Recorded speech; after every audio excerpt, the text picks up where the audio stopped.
you're all sitting there, and unless something happened to you, you cannot imagine, right?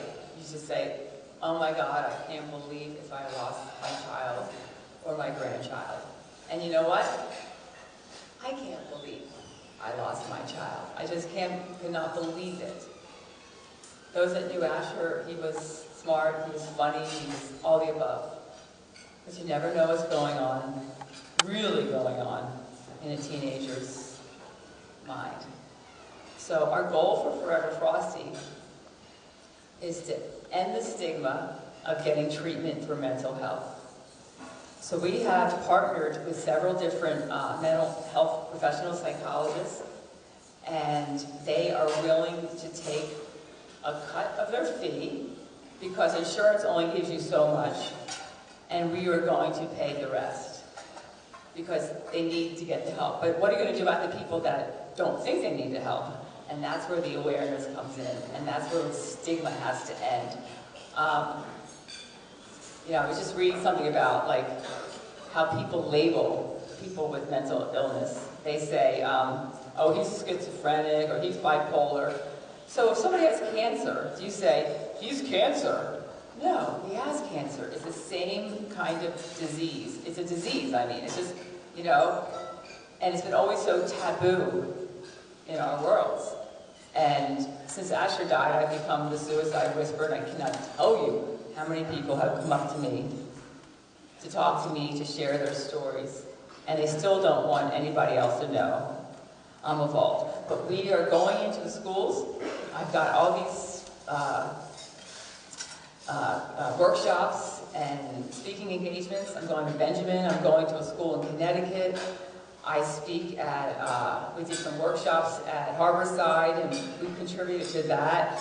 There's nothing we won't contribute to.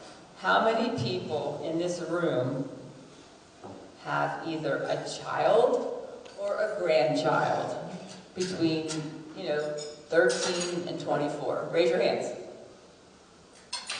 Yeah, it's a lot. And you know what?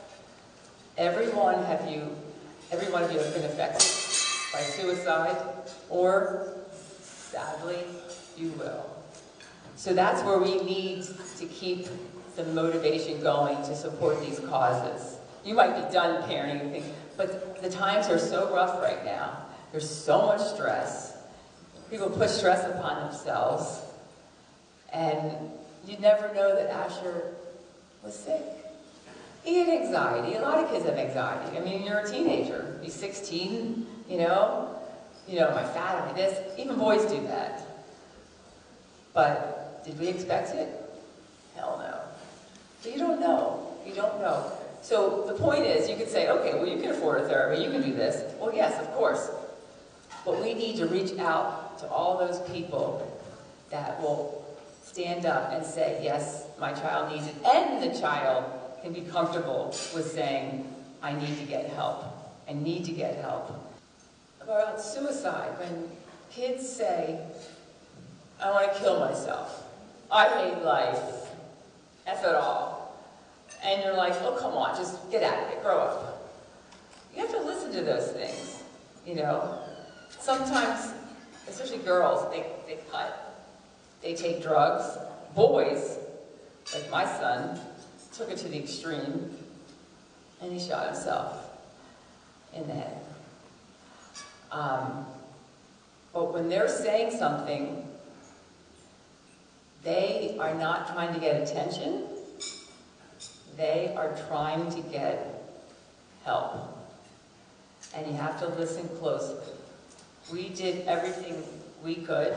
We thought Asher was in a great point in his life. We had moved, he was going to a new school. I moved in the neighborhood where all his buddies were so we could have a boat.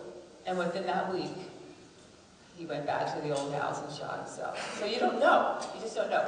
So that's why it's got to come from within the school systems, within the workshops, and just get this message out that you can get help, you can get better, and there is hope for the rest of you. All right, so one final thought, because I know I'm rambling. One final thought.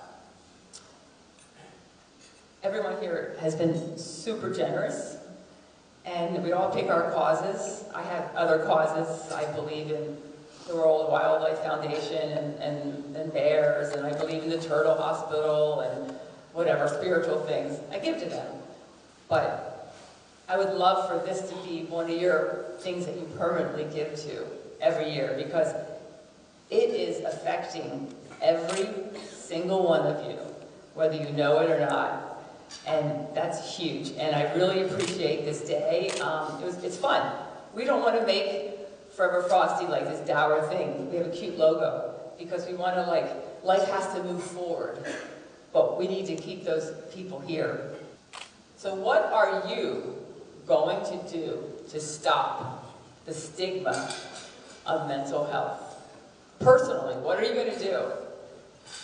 I want you all to think about that, because you're the ones who are out in the world, and people look up to you, and also your children and your children's children.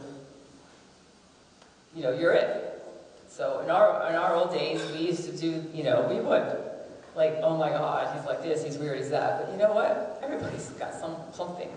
So we need to teach the next generation, and this generation, to stop the stigma. So I want everyone to think about it. Like, what are you going to do personally to stop the stigma of mental health?